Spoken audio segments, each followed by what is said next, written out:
como ustedes saben, los primeros obstetras franceses graduados como especialistas, Pinard y Boudin, fueron quienes empezaron en la maternidad de París a preocuparse por el crecimiento de los prematuros. Y ya en aquel momento Boudin hacía sus gráficas de crecimiento, ¿verdad? Y anotaba la cantidad de leche que los niños recibían, haciendo notar que a medida que aumentaban el volumen de leche, en aquel momento incluso había camas para nodrizas que alimentaban a los prematuros, mejoraba el crecimiento.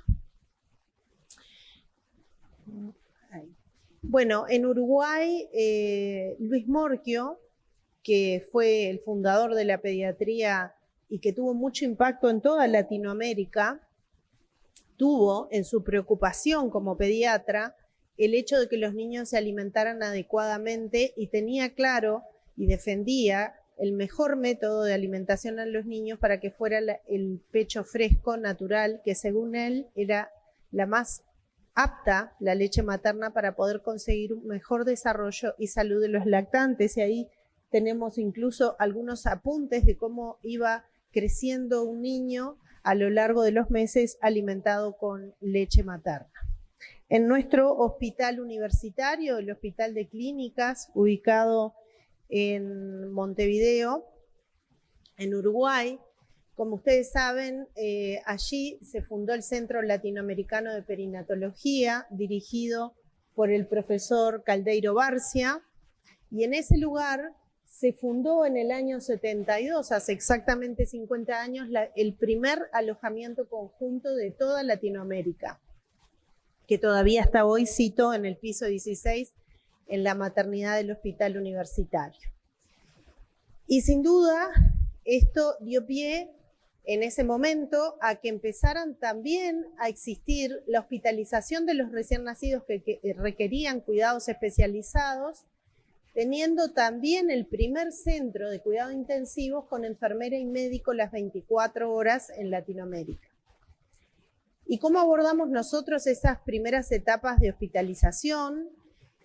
Sabiendo que los menores de 1.500 gramos pierden peso inicialmente y presentan un estado catabólico que además va a llevar a un insuficiente aporte proteico, que nos es muy difícil simular el aporte proteico que la placenta le da, que van a tener un alcance de un crecimiento sostenido nuevamente, que va a depender del momento, pero que les puede llevar incluso 2 semanas, que además van a estar sometidos a ventilación mecánica o eventualmente hiperoxia, que van a causar ambas inflamación pulmonar y sistémica.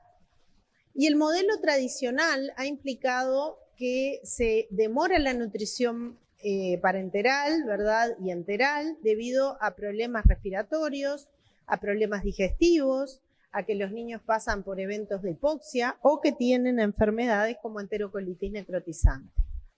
Entonces, ¿cuáles serían los resultados óptimos que esperamos para estos niños tan pequeños? Sin duda que queremos que tengan un buen crecimiento somático y sobre todo del perímetro craneano a las 40 semanas cuando llegan al término, porque esto se va a asociar con mejor desarrollo neurológico en el caso de los prematuros. Los niños con mejor crecimiento tienen menos frecuencia de parálisis cerebral y de rehospitalización y mayores scores de desarrollo físico y mental. Y las unidades de mejora que han tenido mejores resultados en el mundo reportan que empezaron a iniciar la alimentación trófica precozmente, avanzaron más rápido en la alimentación enteral, alcanzaron más temprano la alimentación enteral total, utilizaron más la leche materna, utilizaron la fortificación de la leche y discontinuaron la alimentación parenteral un poco en volúmenes mayores o un poquito más tardíamente. Entonces, para contarles el enfoque que nosotros tenemos, es que vamos a pasar por los siguientes puntos y vamos a ir analizando. En primer lugar, nos preocupamos del crecimiento desde el momento que nacen y por eso la asistencia inicial es fundamental, teniendo en cuenta la ligadura oportuna de cordón. En segundo lugar, tratamos de evitar la iatrogenia por extracciones de sangre. En tercer lugar, utilizamos el cuidado centrado en la familia. En cuarto lugar, tenemos la mayor disponibilidad posible de pecho fresco.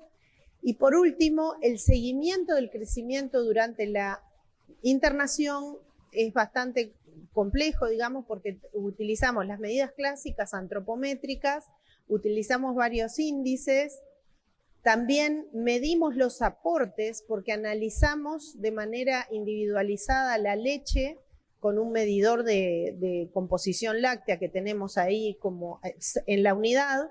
Hacemos curvas de glicemia para controlar el metabolismo de los hidratos de carbono y también desarrollamos una técnica rápida y fácil en la que evaluamos la absorción de lípidos por pérdida de grasa en las materias fecales.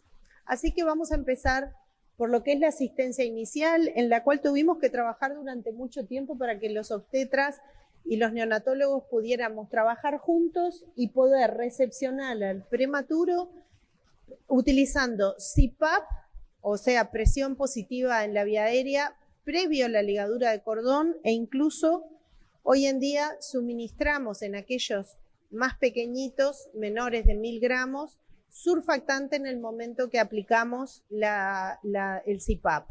Y ahora vamos a ver un video en el cual estamos haciendo la recepción de un prematuro menor de 1500 gramos, lo colocamos en bolsa de nylon rápidamente para evitar el enfriamiento. Ahí ven a la izquierda que ya está pronto uno de los neonatólogos para colocar en la boca el surfactante orofaringio y el otro tiene en su mano derecha el CPAP para poner a la vez el CPAP.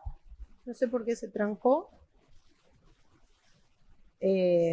A ver si...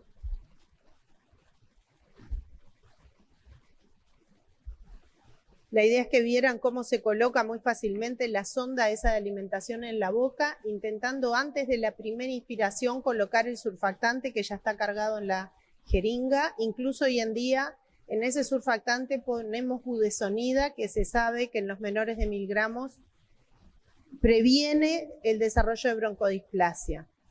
Y después, bueno, se corta ahí la pieza de CPAP, la pieza de Catwinkle, que se coloca para aplicar presión positiva antes de ligar el cordón.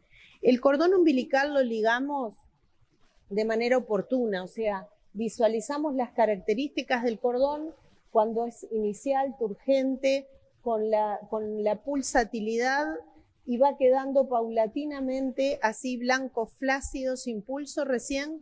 Cortamos cuando llega a ese punto y permitimos que el niño tenga una adaptación a la vida extrauterina lo más gentil posible. Obviamente, la ligadura oportuna de cordón ha reportado muchos beneficios. La comparación de la ligadura demorada versus la inmediata, se sabe que baja los índices de mortalidad y morbilidad en prematuros. Esto fue bastante claro en el estudio de Fogarty.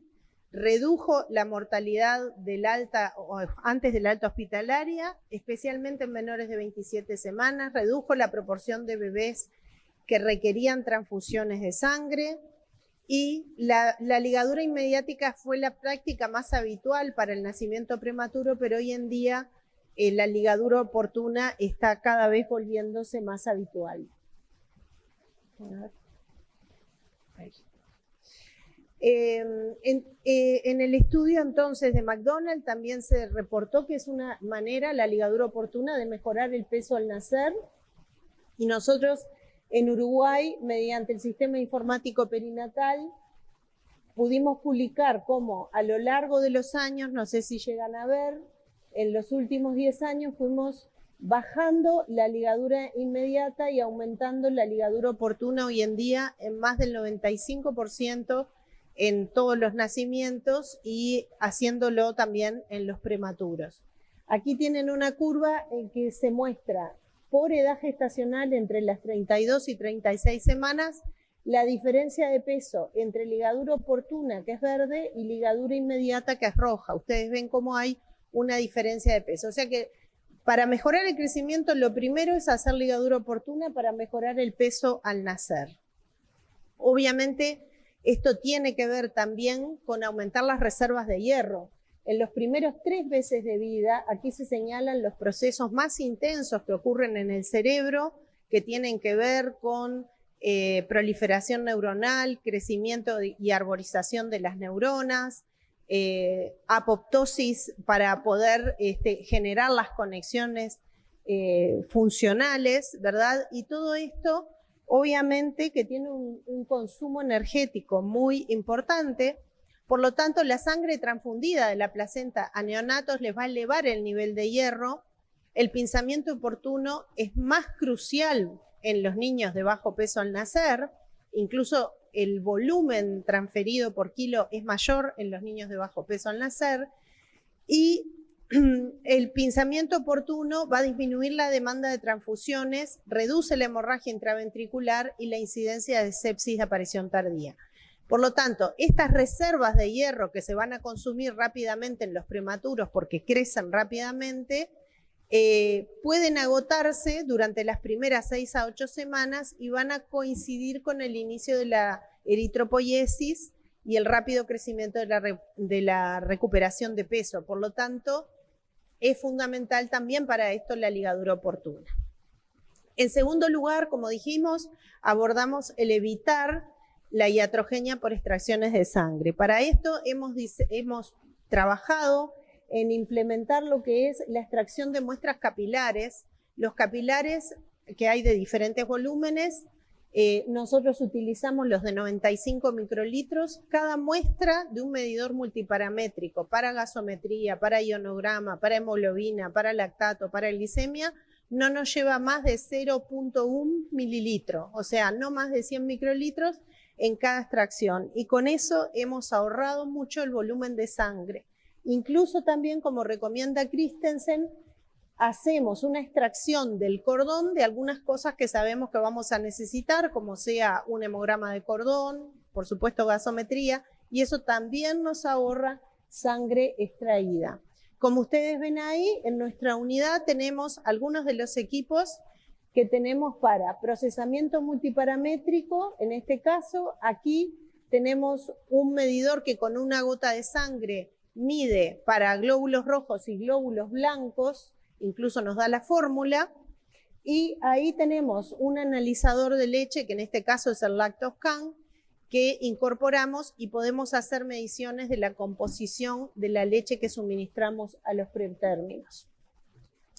Sin duda, el tercer pilar, que la doctora también mencionaba en México, es fundamental el cuidado centrado en la familia. Tenemos una unidad de puertas abiertas, no hay horarios de visita, los padres pueden estar las 24 horas del día si quieren, tampoco hay informe con horario, están el equipo médico en interacción con la familia, entrenando a la familia a cuidar esos bebés. Esto se sabe que ha mejorado en trabajos que se han hecho en unidades, en este caso el trabajo de las unidades de Canadá, Australia y Nueva Zelanda, en los cuales compararon, ¿verdad?, aquellas familias que tenían capacidad de estar al menos 6 horas al día y asistir a sesiones educativas y cuidar activamente a su bebé, resultaron que mejoraron la velocidad de aumento de peso, la frecuencia de lactancia exclusiva, la alta hospitalaria, bajó el estrés de los padres y la ansiedad a las 3 semanas, mejoró la mortalidad y la morbilidad. O sea que esto es un hecho fundamental para el cuidado de estos pequeñitos. Por otro lado, hay un trabajo muy activo para tener mayor disponibilidad de pecho fresco. Hoy en día está demostrado que no es lo mismo el pecho pasteurizado de bancos de leche que el pecho fresco, y ni que hablar de la fórmula. Los que mejores resultados de crecimiento tienen como muestra este trabajo son aquellos que por lo menos están con más de un 80% de pecho fresco para la alimentación disponible. Y en este caso, entonces, el aumento de peso en este trabajo en gramos kilo día se correlacionó con la proporción del consumo de leche materna, que la mejor fue cuando tenían más de 80% de leche materna. La enterocolitis necrotizante se correlacionó inversamente con la cantidad de leche materna disponible y se concluyó que la leche fresca de la madre es la que mejora la ganancia de peso en comparación con leche de donantes pasteurizadas. Además, la leche tiene otros beneficios, como puede ser que el uso de una terapia orofaringia con unas gotas de leche los primeros días de vida puede tener efectos positivos sobre la estimulación oral, reducir la aversión oral, mejorar las habilidades de alimentación oral, mejorar la participación de los padres en los cuidados y los comportamientos de extracción de leche materna. Y además, el equipo de la doctora Cribs demostró que suministrando leche fresca intranasal a niños que tenían hemorragia intraventricular severa de grado 3 o 4, disminuyeron, en este primer informe, disminuyeron el volumen y las características de las lesiones, explicando que probablemente las neurotrofinas que están en la leche y que son absorbidas rápidamente por la mucosa nasal pueden ser neuroprotectoras en estos niños. O sea que en este caso también podemos utilizarla con un rol neuroprotector. Sin duda que aquí el trabajo de enfermería es el más importante. En este trabajo de estas licenciadas que tuvieron una actitud proactiva para poder conseguir que las madres tuvieran pecho fresco, el apoyo activo a las madres hizo que iniciaran y mantuvieran el volumen de leche necesario, que debe ser de 500 mililitros a las 2 semanas después del parto. El volumen diario bombeado en la semana 1 o en la semana 2 después del nacimiento va a predecir la continuación de la alimentación a leche materna. Por lo tanto, hay que promover el inicio de la alimentación a pecho fresco en las 6 horas después del parto, preferiblemente a las 2 horas, pero hay madres que no están en condiciones, y que se ordeñen 8 a 10 veces al día. Por supuesto que hay que tener enfermería disponible para apoyar y para mantener ese ordeñe. Las madres necesitan contar con acceso a bombas de ordeñe y todos los suministros adecuados. De hecho, en este trabajo tenían un sistema de ordeñadoras prestadas, que nosotros también tenemos en nuestra unidad, un sistema de ordeñadoras que se van prestando, se van limpiando diariamente, bandejas de comida, suministros para el ordeñe, y apoyar con lugares tranquilos y privados para que la madre pueda ordeñarse, y a su vez hacer las provisiones para que estos apoyos continúen cuando la madre se vaya de alta.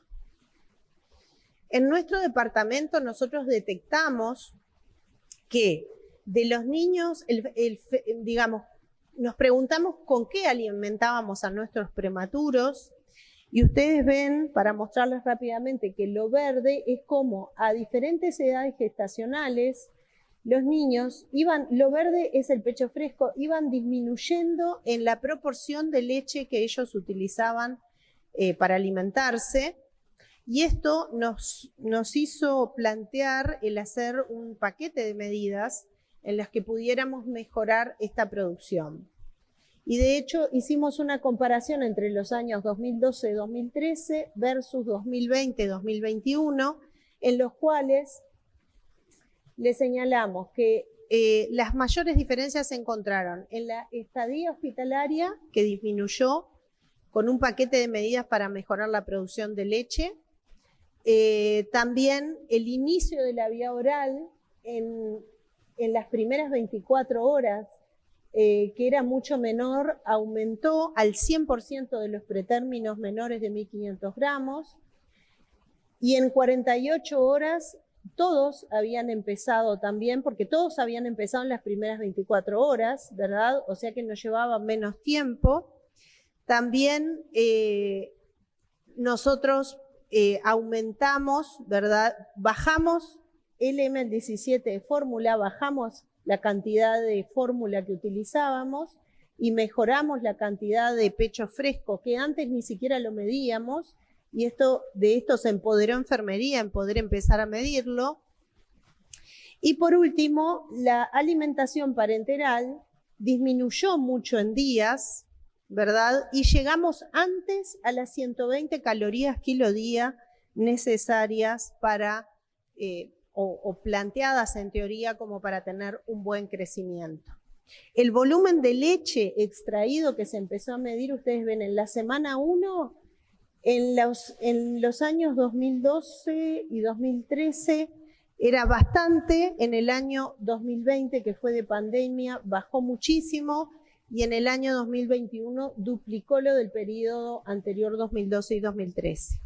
Y el volumen a la semana 3, en el año 2021, que se trabajó mejor, prácticamente cuadruplicó lo del periodo 2012-2013 de la producción de estas madres, que ahí tienen los N 13 y 12 para el año 2012-2013 y 10 y 7 para los últimos 2 años. Existen trabajos como este en los cuales se plantearon mejorar el porcentaje de niños que se iban al alta por debajo del percentil 10 en cuanto a crecimiento. En este caso fue un estudio que se hizo en diferentes maternidades de Estados Unidos, en los cuales ustedes ven aquí cada una de las maternidades. En el año 2010 era la línea de base, que está marcada con una rayita negra, y las columnitas en el año 2013, cómo ellos con diferentes paquetes de medidas pudieron llegar a bajar el número de niños que se iban por debajo del percentil 10. Y bueno, en nuestro caso, a partir del año 2015 hicimos un trabajo similar, en el cual incluimos niños que promedialmente nacieron de 32 semanas, entre 25 y 39, pero eran todos menores de 2.500 gramos, y se hizo diferentes diagnósticos, ¿verdad?, en cuanto a cuántos eran PEG, los días de internación, la necesidad de ventilación mecánica, CPAP, en fin. En este grupo de 40 niños no hubo ningún caso de enterocolitis ni hemorragia intraventricular, un solo caso de retinopatía y 5 casos de sepsis confirmados. Aquí tienen las curvas de crecimiento, niñas y niños, en rojo las niñas, arriba menores de 1.500 gramos y abajo de 1.500 a 2.500 gramos, pero en suma, un paciente solamente tuvo score Z de -3 para peso y fue el único catalogado como desnutrición severa, y debajo del percentil 10 teníamos 50% de los casos.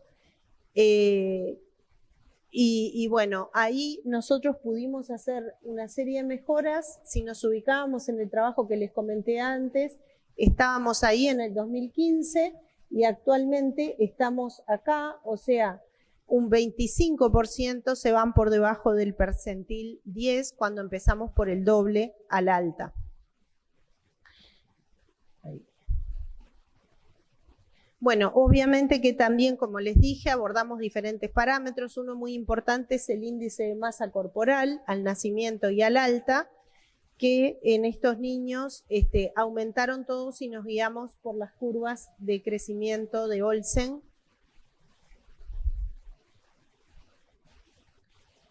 Y lo que más nos preocupa hoy en día es está bien, mejoramos el crecimiento y demás, pero ¿cuál es el crecimiento en lo que es masa magra versus tejido adiposo de estos niños? Para eso tratamos de ser muy cautelosos en el crecimiento diario, que hoy también les había mostrado, esta curva de gramos kilo día según edad gestacional. Tratamos de que no sea excesivo ni sea muy bajo, de tratar de que los niños tengan el aporte adecuado para crecer sus 15, 16 gramos kilo día, no pasarse de eso, pero tampoco que sea menos, considerando que después de las 35 semanas lo fisiológico es que crezcan menos de 15 gramos kilo día. Y para poder abordar la composición corporal, nosotros utilizamos el plicómetro de Harpenden, que según los pliegues que tomamos y según las fórmulas recomendadas, hay muchas, pero utilizamos una, nosotros les hacemos seguimiento. Estas son las curvas de plicometría. Acá está dibujada esta curva, que es el percentil 50, y aquí tenemos en niñas y niños cómo van incrementando su masa corporal. En este caso es la grasa corporal, para que no se dispare el crecimiento y la deposición de grasa en su organismo. Asimismo, nosotros tratamos de ver cómo son las calorías, como les decía, las medíamos, cuánto tiempo nos lleva a alcanzar las calorías adecuadas para el crecimiento, y ustedes ven que acá están las 120 calorías que se suelen alcanzar en la primera semana, y posteriormente nuestros niños reciben hasta 140, 160 calorías kilo día. Y el aporte calórico, ustedes aquí tienen las curvas, en menores de 1500 gramos, cómo juega las calorías kilo día versus el crecimiento en gramos kilo día. Y acá en rojo tienen marcadas las 120 calorías kilo día, o sea que crecen, llegan al objetivo de crecimiento, digamos, entre 15 y 20 gramos kilo día, cuando alcanzan las 120 calorías. Pero cuando vamos a medir en la leche las calorías calculadas, que serían las verdes, las estimadas, ¿verdad? Cuando nosotros medimos estas mismas leches que adjudicamos y que calculamos que estaban por acá, vamos a ver la realidad, y con el equipo que nos mide la leche nos da que tenemos menos calorías. O sea que en realidad estamos sobreestimando las calorías cuando calculamos. Por lo tanto, hoy en día está recomendado, y a nosotros nos ha resultado, el medir las calorías para no equivocarnos. Y por lo tanto, esta subestimación de calorías que se suministran a los recién nacidos explica gran parte de los casos que nos dan bajo crecimiento, lo que nos alerta sobre posibles errores que el equipo de salud puede estar cometiendo cuando calcula la energía que le suministra a los pacientes. A su vez, es recomendable por eso la medición del crematocrito, que sin tener este equipo es muy sencilla de hacer y correlaciona muy bien con las calorías. Y hoy en día tratamos de hacer entonces un análisis individualizado con las técnicas que tengamos, si es crematocrito o lactoscan, para poder calcular con mayor exactitud qué calorías le damos a nuestros recién nacidos. Entonces, vimos las ventajas de poder tener un analizador de leche, como les decía, lo incorporamos, y también cuidamos del riesgo de hipoglicemia a aquellos niños que quedan con vía enteral total, que está bien descrito, que tienen mayor riesgo los menores de 1500 gramos que quedan con vía enteral total. Entonces vigilamos esto, y acá tienen las curvas nuestras en donde semanalmente con una sola punción de talón hacemos una medición en todo un ciclo de alimentación, ya sea que los cuidemos, los manipulemos cada 4 o cada 3 horas, siempre tratamos de que si el niño está estable y bien, tocarlo menos veces en el día, tocarlo solo 6 veces cada 4 horas, y las curvas de glicemia, tanto cada 4 como para cada 3 horas, en rojo está cada 4 y en azul cada 3, no nos han dado diferencia, tampoco los promedios basales cada 4 y cada 3 horas tienen diferencia. Y por último, como les decíamos, tratamos de abordar lo que es la absorción de nutrientes. Pusimos una técnica semi-cuantitativa que es muy sencilla. Se colorean las deposiciones en un portaobjeto. Y como ustedes ven, con esta coloración que se llama Sudan 4, tenemos una categorización de pérdida de lípidos en la materia que se mira con un microscopio común, lo hacen los residentes. Y de esa manera les muestro que vimos cómo, según la edad gestacional, la absorción de lípidos es más alta cuando son más chicos y va bajando paulatinamente como parte de la maduración incluso natural del intestino, que se vuelve más absorbente de los lípidos a medida que aumenta la edad gestacional.